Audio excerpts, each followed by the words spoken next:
What?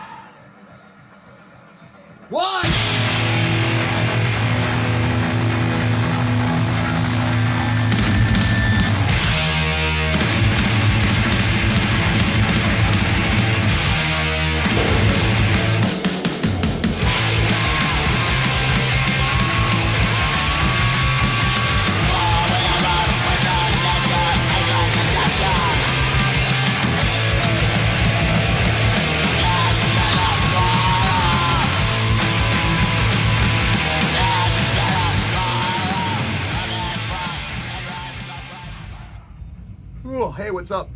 Welcome back. You're at Ground Zero sailing with Pat once more. I just woke up from a nap. Just kind of wiping the sleep out of my eyes here. Have another sip of this coffee. We're listening to some Japanese hardcore here. This is a tape my friend Mike made me over 20 years ago.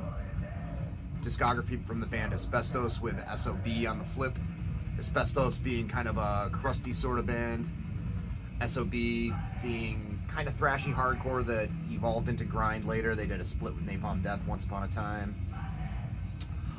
Yeah, I got a stack of LPs I'm going to talk about. Recent acquisitions from over a month ago. Stuff that I ordered around the holiday season. Embarrassingly, I think I said I was holding off, and I didn't. But since the new year, new me, I've been keeping from spending too much money, which is good. I also have some gifts here from Mike from Ontario, who always sends me amazing stuff just because I guess he likes the channel. We have a rapport, Mike and I, so I got some really cool records from him. First up though, yep, Christmas Day this went up. I was watching, I snagged one. The Sanguisugabogg 12-inch pressing of their demo, Pornographic Seizures. A lot of well-deserved hype, gross, primal death metal. They came on black and this color. Seminal vesicle discharge. Semi-clear. So yeah, gives you a gross feeling, like a lot of the Maggot Stomp stuff. One of the better bands doing it. Short and to the point songs. Disgusting, kind of like the floor of a Times Square movie theater circa 1985. The floor of the theater that shows Combat Shock, nasty. On to the Mike stuff. On to the stuff from Mike Woodford. The Eudoxis 12-inch EP. 2 songs, self-released, sometime in the 80s. Canadian speed metal, and one of the best to do it. I mean, I'd never heard of this band. Mike hit me to them, was telling me about them on Facebook Messenger. And yeah, I mean, you like stuff like Exciter and anything like that. Early speed metal stuff, Metal Church, anything along those lines. This is some of the better stuff that I've ever heard like that. It's really well written. I'm told that they came out with an LP following this up and it wasn't nearly as good.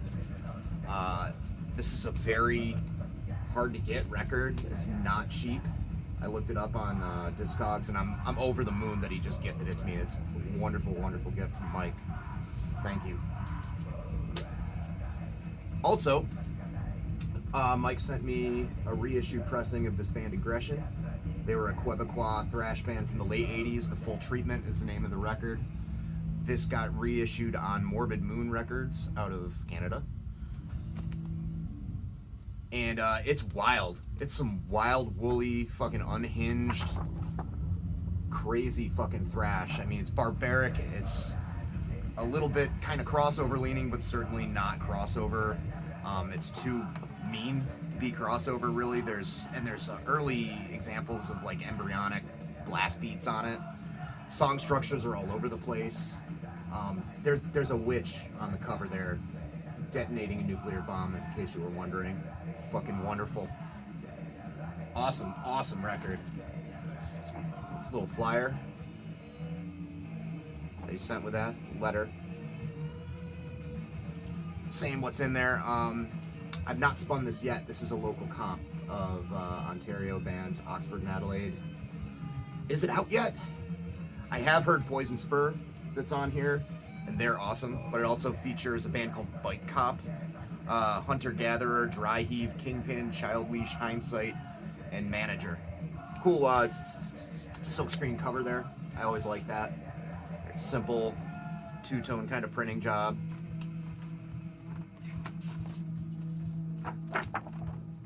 Cardstock insert there, just with the song titles. A woodcut guy. London is the devil. I assume they're talking about London, Ontario.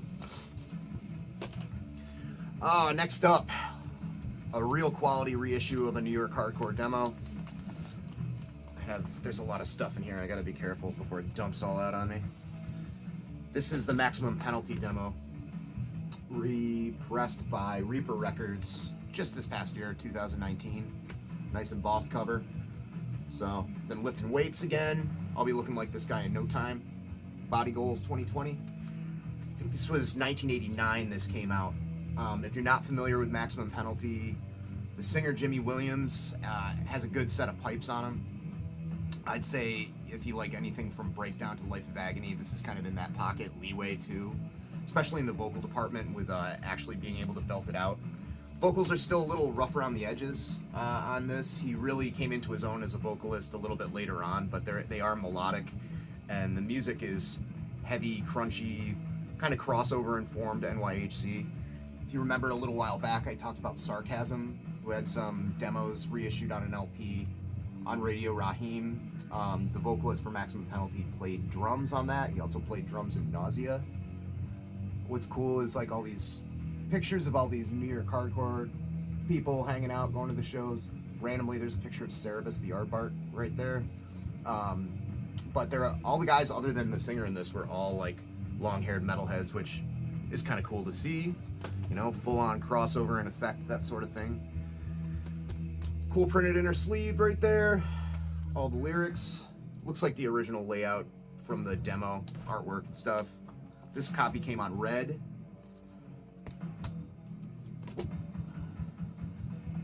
There's the center labels there, custom center labels.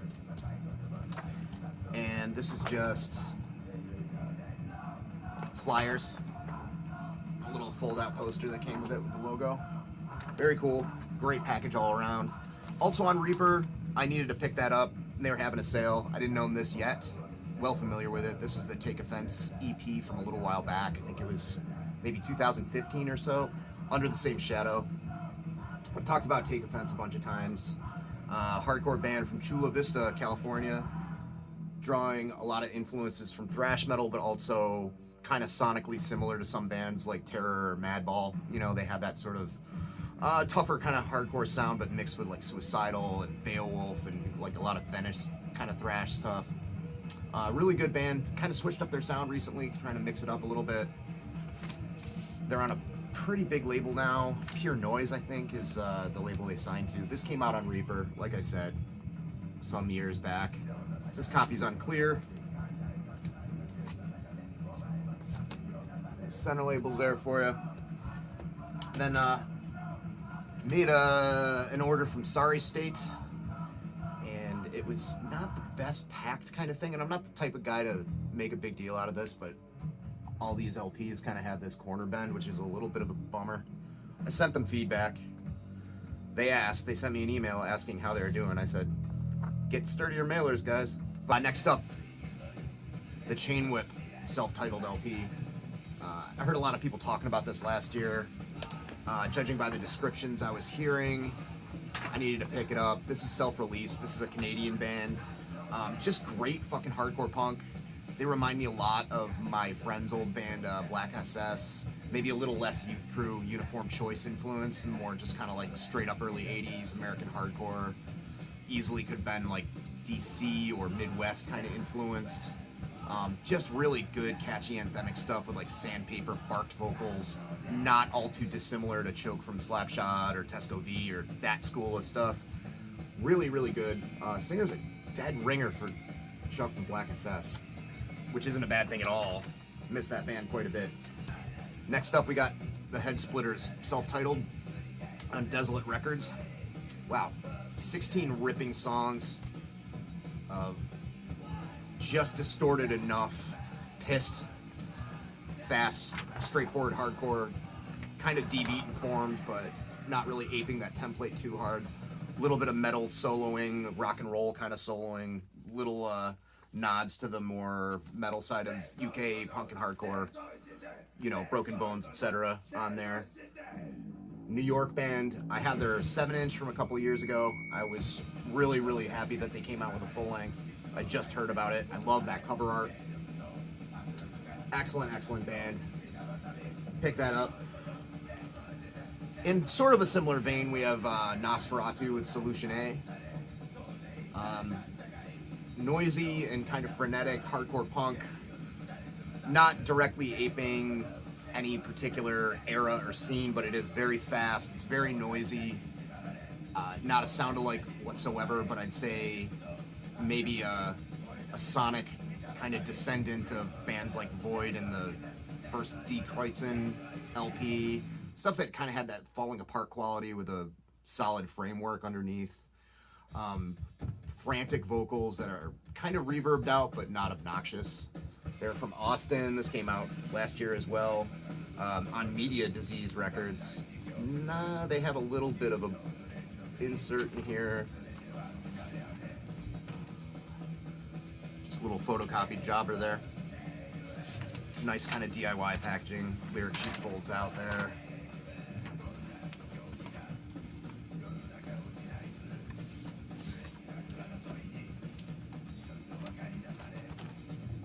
Black vinyl. Up next, Doldrey, Invocation of Doom. So this band's from Singapore. I have their tape from a year or two ago that came out on Caligari.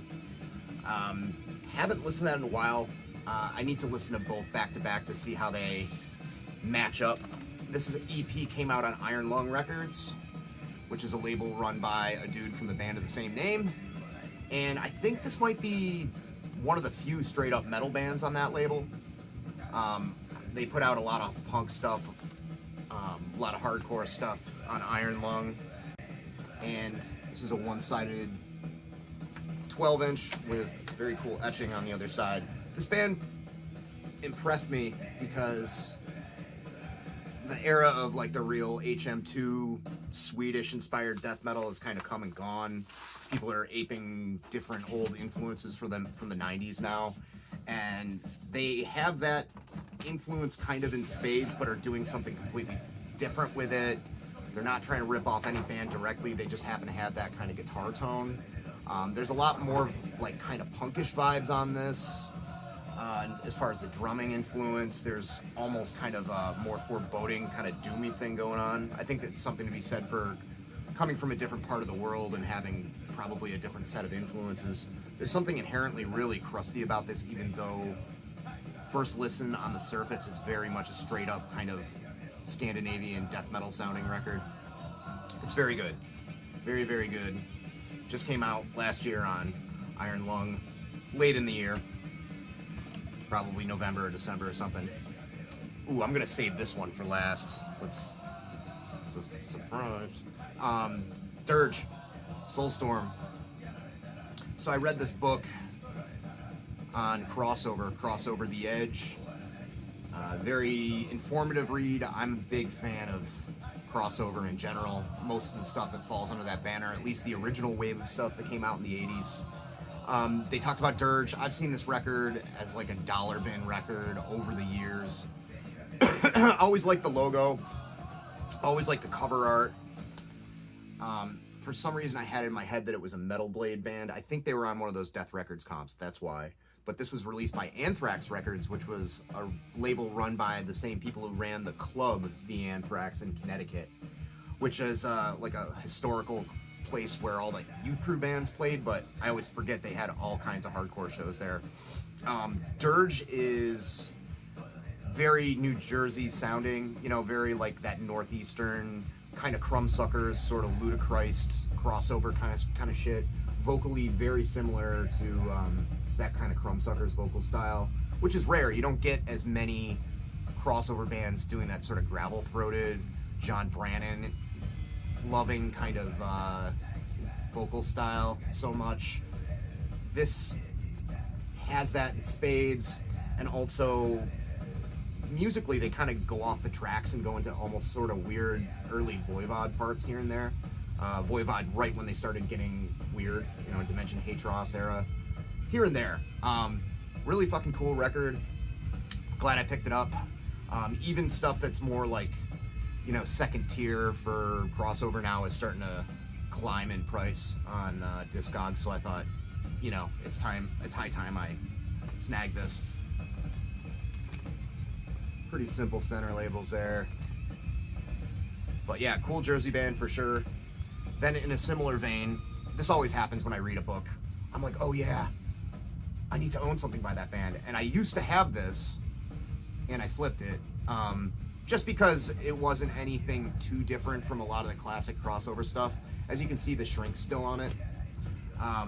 It was actually pretty cheap because this band is still pretty obscure to a lot of people.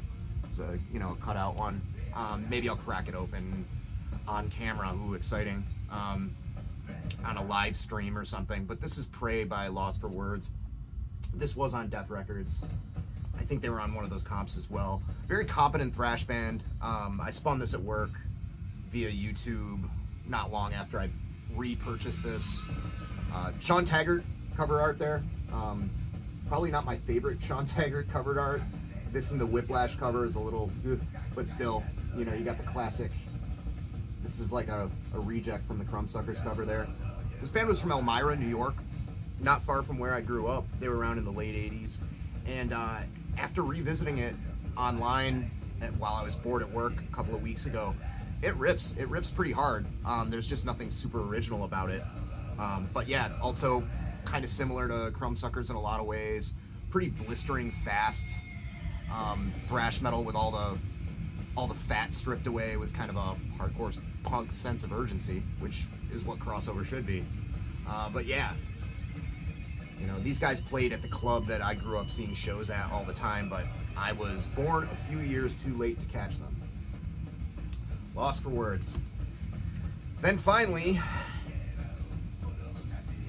So Close, No Matter How Far. I was at Walmart, and like any good American at Walmart, I decided to buy the Black Album. The thing about this album, it's a nostalgic album for me. By the time it had been out for about 6 months, I hated it, just because it was incessantly played on the radio and MTV. I was already familiar with Kill 'Em All and Injustice for All at that point. Those were the two that I had. It was disappointing, but Enter Sandman was an earworm until I got very, very fucking sick of it. The thing about this record, for me, as far as Metallica records goes, is it's the deep cuts. It's Through the Never, Of Wolf and Man, God That Failed, Struggle Within, Don't Tread on Me. You know, all those songs are just, they're just good shit kickers. You know, they got good heavy riffs, that Bob Rock production. Of course, it's not my favorite, you know, but, and I'm eternally sick of Enter Sandman, Sad But True, Nothing Else Matters, The Unforgiven. Like, those were played so much that I never need to hear those songs again. And it might just be, you know, overexposure, but I think they're the weakest songs on the record. I'm probably just sick of hearing them. Whatever. Walmart score, you know, whatever it was, $15. You know, double LP crammed into one sleeve. Fucking Blackened Records. There you go. All right, that's it for now. Got some more stuff to talk about, but as I like to do, I like to separate stuff by format, so next I'll be talking about tapes and CDs, I think. You know how I roll. Take care and have a good weekend.